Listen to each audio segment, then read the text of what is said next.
इसका जो आने वाला भविष्य वो काफी अच्छा है। टेक्निकल चार्ट के ऊपर अगर आपकी पोजीशन को ध्यान में रखते हुए स्ट्रेटजी बनानी पड़े तो ये कहा जा सकता है कि 200 रुपए से 195 के आसपास आता है, बीजीआर में एवरेजिंग कर लें और मुझे लगता है कि 240 तक की राइवली फिर इसमें देखने को मिल सकती है। ठीक है, तो इस शेयर पे आपको नजर रखनी है। इस बीच खबर ये भी है कि एनएससी में हिस्सा बिक्री को सलाहकार नियुक्त करेगी आईएफसीआई। एफसीआई के अंदर हमने पहले भी कई बार मोमेंटम बनते हुए दिखा है, तो एक खबर यहाँ पे काफी अहम है और इसमें एनएससी में हिस्सा बिक्री की तैयारी भी शुरू की है, तो इस पे आपको थोड़ा ध्यान देना आईएफसीआई के स्टॉक के अंदर। इसके अंदर मोमेंटम रह सकता है, ऑल्दो प्राइसिंग के लिहाज से भी काफी इंटरेस्टिंग है। 25 से चला हुआ शेयर अभी 40 पे आ चुका है, तो इस पे जो खबरें आ रही है नो डाउट इसका इंपैक्ट पूरी तरह से पड़ता हुआ दिखेगा। आगे बढ़ते हैं, बजट एक अहम ट्रिगर है जिसको लेकर हम लगातार आपके सामने कुछ एक ऐसे चुनिंदा शेयर्स रख रहे हैं जहां पर आपको ट्रेड लेना है। ट्रेड इस तरह से लेना है कि स्टॉप लॉस टारगेट भी आपके सामने है, साथ ही रिपोर्ट का हवाला भी आपके सामने है कि क्यों उस शेयर को प्लस करना चाहिए। आइए देखते हैं आज का बजट बनाइजा।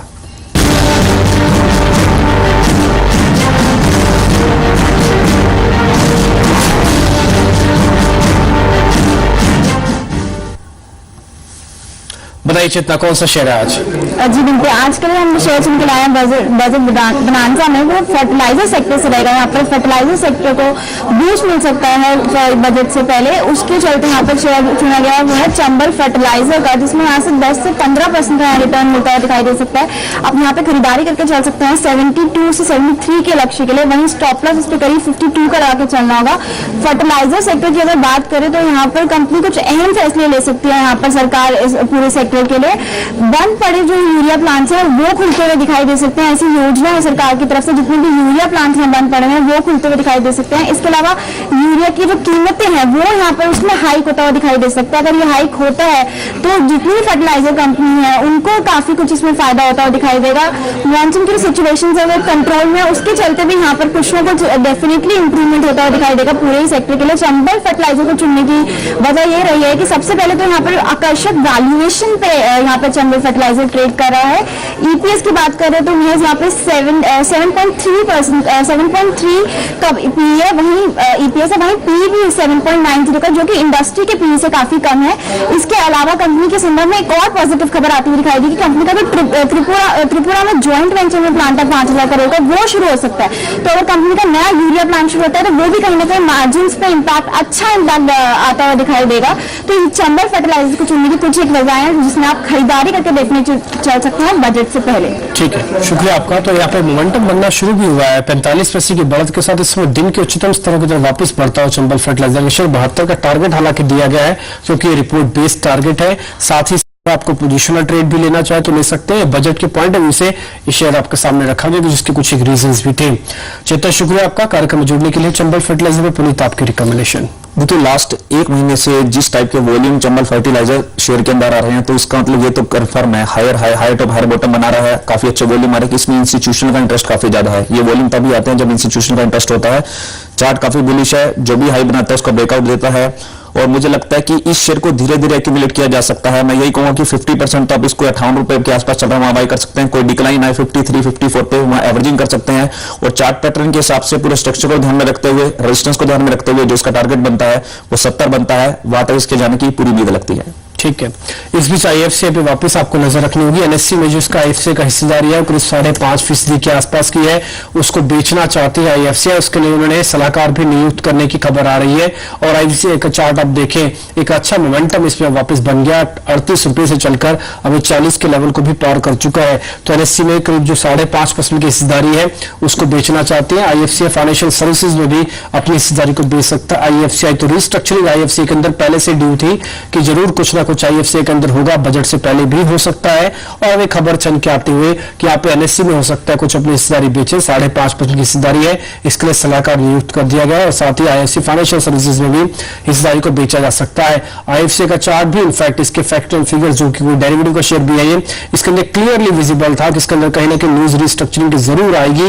सिर्फ वेट इस चीज का था कि एक्सपायरी से ठीक पहले या फिर एक्सपायरी के बाद। अगर एक्सपायरी के बाद आती तो शायद थोड़ा सेटल होने होता, लेकिन ठीक एक्सपायरी से पहले मोमेंटम आया तो शॉर्ट ट्रैपिंग भी इसके अंदर जरूर होगी और आईएफसीआई उसका मोमेंटम भी काउंट करवाएगा। इसलिए 6% अभी ऊपर है, इसलिए शॉर्ट करते समय पुनीत थोड़ा सावधानी बरतनी चाहिए इसमें, एटलीस्ट इसको शॉर्ट नहीं करना चाहिए अभी। देखिए बिल्कुल चार्ट पैटर्न काफी बुलिश है और ये शॉर्ट टर्म अप ट्रेंड के अंदर ट्रेड कर रहा है और मेरे ख्याल से इसके अंदर जो भी पोजीशन बनानी चाहिए, अगर आप लॉन्ग पोजीशन बनाना चाहते हैं तो आपका स्टॉप लॉस बनेगा 36 रुपए का डेली क्लोजिंग बेसिस का, जो चार्ट पैटर्न के हिसाब से टारगेट बन रहा है। पहला 44 बन रहा है और उसका ब्रेकआउट होता हुआ भी लगता है तो 48 रुपीज तक जा सकता है, पर आप स्टॉप लॉस 36 रुपए का जरूर लगा के रखें। ठीक है, तो 36 रुपए का एक स्टॉप लॉस भी जरूर बनेगा अगर किसी ने कोई सौदा लिया है, या फिर ट्रेलिंग स्टॉप लॉस की तरह भी आप इसको इस्तेमाल कर सकते हैं। तो आईएफसीआई पे रणनीति और खबर का इंपैक्ट दोनों ही आपको समझ में आ गया होगा। वक्त एक छोटे से ब्रेक का है, एक ब्रेक ले लेते हैं, ब्रेक के बाद भी सवाल के सिलसिले को आगे बढ़ाएंगे। आप भी इस कार्यक्रम का हिस्सा बनिए, सवाल पूछिए, स्ट्रेटजी की वर्ड है, ये आपको लिखना होगा पहले, बाद में सवाल जोड़े 57575 पर भेज दें। ब्रेक में एक बार फिर आपका स्वागत है। तो मार्केट के अंदर मोमेंटम तो पूरी तरह से बना ही हुआ है और निफ्टी किसी तरह से कोशिश कर रहा है कि अपने आप को हर दिशा में बनाए रखे, अपनी बढ़त को दिखाए, लेकिन बाजार के अंदर सेलिंग प्रेशर भी उतना ही हावी है, तो पूरी तरह से कशमकश चल रही है। देखना होगा आज की क्लोजिंग कैसे मिलती है। आज की क्लोजिंग काफी हद तक अगले हफ्ते की नींव भी रख देगी कि आपको कैसे ट्रेड लेना है। इस बीच नरेंद्र हमारे साथ जुड़े हैं गोविंदगढ़ से अपना पंजाब से सवाल पूछने के लिए। नरेंद्र जी नमस्ते, अपना सवाल पूछे। हानुम टॉयज के 1000 शेयर आपका 35 रुपए की खरीद है। ठीक है, 35 की खरीद है ना आपकी? तो 2 साल का नजरिया मेरा, 2 साल का नजरिया भी आपका, बहुत अच्छी बात है। आप 2 साल रख भी सकते हैं, शेयर के साथ उतरे हैं तो थोड़ा टाइम भी देंगे। पुनीत 35 रुपए उन्होंने खरीदा है। हानुम टॉयज के साथ एक चीज ये है कि जब भी ये चलता है तो लोअर सर्किट या फिर अपर सर्किट अमूमन ज्यादातर यही देखने को मिलता है। पिछले अगर आप इसके 6 महीने का पैटर्न उठा लें तो अच्छी चीज ये है कि 35 की इनकी खरीद है, इस खरीद के ऊपर अभी ये चल रहा है। आपकी राय हनुम टॉयज पे 2 साल रखना चाहते हैं? देखिए हनुम टॉयज को देखते हो इंटरमीडिएट अप ट्रेंड के अंदर चल रहा है, पर पिछले साल इसके अंदर जो एक सेलिंग प्रेशर देखने को मिला था काफी भयंकर देखने को मिला था। 179 के लेवल से ये शेयर 12 रुपए तक गिर गया था, उसके बाद से रिकवरी आई है 40 रुपए तक की। तो ऐसे शेयर पर थोड़ा सा शक होता है कि दोबारा से रिकवरी मेंटेन होगी या नहीं होगी। 2 साल का नजरिया फंडामेंटल बेस पे यहाँ से बताया जा सकता है, टेक्निकल बेस पे नहीं बताया जा सकता, ये मैं क्लियर कर रहा हूँ। इसलिए आपने 35 पर लिया है तो मैं आपको यही सलाह दे सकता हूँ कि मैं आपको ट्रेंड फॉलोइंग की सलाह दूंगा कि जब तक ट्रेंड आपके फेवर में चल रहा है आप शेयर को लेकर होल्ड करें। 40 रुपए से 42 रुपए के बीच में इसकी मेजर रेजिस्टेंस है, तो मैं ये कहूंगा 50% 40 से 42 रुपए तक प्रॉफिट बुक कर लें, उसको होल्ड कीजिए। 42 का ब्रेकआउट हो जाएगा तो 52 रुपए तक के टारगेट इसमें देखने को मिलेंगे। अगर इसके अलावा अगर आप यही पैसा किसी और शेयर में लगाना चाहते हैं तो मैं बैंकिंग स्टॉक्स कई सारे रिकमेंड कर देगा कि उनके मुझे फंडामेंटल भी पता है, टेक्निकल भी पता है और उनमें ऐसा कोई मैनेजमेंट भी नहीं है जिसमें कोई बुरी न्यूज आ जाए। तो हनिंग प्राइस के अंदर मैं यही कहूंगा ट्रेंड को फॉलो कीजिए, जहां तक ले जाना चाहेगा वहां तक टारगेट को देखेंगे आप। ठीक है, रोशन का एक एसएमएस मिला है, इनके पास 1000 शेयर एससीसी के हैं हिंदुस्तान कंस्ट्रक्शन की और ये 35 रुपए की खरीद रेट पे है। अच्छी चीज है कि एससीसी के अंदर ये भी फंसे नहीं बल्कि इनको प्रॉफिट ही है क्योंकि अभी 40 का रेट है और आगे चल के भी जो कंपनी ने लास्ट क्वार्टर रिजल्ट्स दिखाए, जो इनका लवासा प्रोजेक्ट है उसको लेकर जो पॉजिटिव न्यूज आई है, एटलीस्ट मोमेंटम बनाए हुआ है इस शेयर पे। आपकी राय क्या है? देखिए एससीसी, जीएमआर इंफ्रा, आईवीआरसीएल इंफ्रा कई सारे शेयर को उठाते हैं, सबके चार्ट देखते हैं तो सबसे अच्छा चार्ट अगर किसी का टेक्निकल चार्ट पे कोई शेयर दिखता है तो एससीसी दिखता है। पर इनके अंदर ये हाई बीटा शेयर इसलिए होते हैं कि जब सेलिंग प्रेशर आता है काफी बड़ा सेलिंग प्रेशर देखने को मिलता है। आपने 35 रुपए पर लिए, स्टॉक 40 रुपए चल रहा है तो ये कहूंगा 50% प्रॉफिट तो 40 रुपए बुक कर लें, 50% को होल्ड करें और मुझे लगता है कि 50 रुपए तक के टारगेट इसमें देखने को मिल सकते हैं। इस बीच बाजार तो चल रहा है लेकिन बाजार एक दूसरी चीज से परेशान है, वो महंगाई। प्लानिंग कमीशन सेक्रेटरी सुधा पिल्लई का कहना है कि बजट में सरकार निवेश के माहौल को तो सुधारेगी, इसके लेके कदम उठाएगी। साथ ही उनका यह भी कहना है कि सरकार की प्राथमिकता महंगाई को कम करना भी होगा। सरकार है वो ग्रोथ उसको स्टिमुलेट करने के लिए पॉलिसीज को रिफ्लेक्ट करेगी। बजट जो आने वाला है उसमें यही उम्मीद की जा रही है कि ऐसी पॉलिसीज होंगी जिससे कि इन्वेस्टमेंट को बढ़ावा मिले और लोगों को थोड़ा सा रिलीफ मिले, क्योंकि अभी भी कंडीशन जो है मॉनसून का या जो प्राइस राइज की पोजीशन है उसमें लोगों को थोड़ा सा रिलीफ चाहिए और उसकी वो आशा कर रहे हैं और ये हो सकता है कि गवर्नमेंट इस मामले में कुछ करे। ठीक है, तो सरकार की प्राथमिकता अभी भी महंगाई से हटी नहीं है, सरकार अभी महंगाई को कम करने के लिए कटिबद्ध है और साथ ही उनकी ग्रोथ भी उनके एजेंडे पे होगी।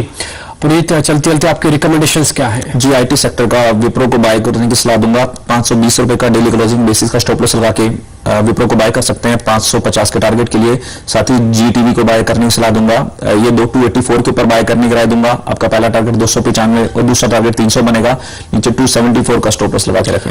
ठीक है, दोनों ही शेयर्स पे आपको रिकमेंडेशन नोट कर ले फटाफट से। जी एंटरटेनमेंट एक डिस्क्लोजर भी दे दिए, इसी ग्रुप का चैनल, जिस ग्रुप का आप चैनल देख पा रहे हैं 295 का टारगेट है, इस पे 282 भी चल रहा है। आप चाहे तो इसमें कॉल ले सकते हैं। कई एनालिस्ट ने हमारे को रिकमेंडेशन दी कि जी एंटरटेनमेंट के चार्ट के अंदर आप बाय कर सकते हैं। राकेश बंसल भी सुबह अपनी रिकमेंडेशन बाय कॉल देके गए हैं। उनका ये भी कहना है कि विप्रो में भी आप चाहें पुनीत कह रहे हैं कि ट्रेड ले सकते हैं। 550 तक का टारगेट आपको मिल जाएगा, इसमें भी आप खरीदारी करें। 535 अभी रेट चल रहा है, 550 का आपको टारगेट आपको मिल जाएगा।